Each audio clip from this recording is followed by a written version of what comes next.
اور جلسوں سے بوجھ محسوس ہوتا ہے۔ میلوں اور ٹھیلوں میں لوگ زیادہ ہوتے ہیں اور دینی پروگرام میں اور تقریر میں لوگ کم ہوتے ہیں۔ یہ سب دل کی بیماریوں کا نتیجہ ہوتا ہے۔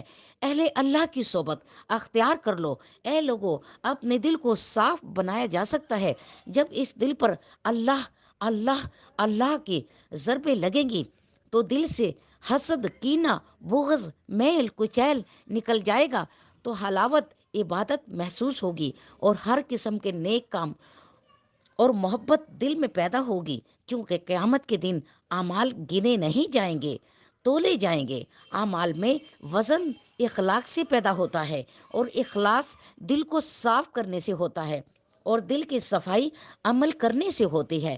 اللہ تعالی ہم سب پر اپنا کرم کرے، اور اللہ دشمنوں کے شر سے محفوظ رکھے، اور اللہ تعالی ہمیں نمازی بنائے۔ اللہ تعالی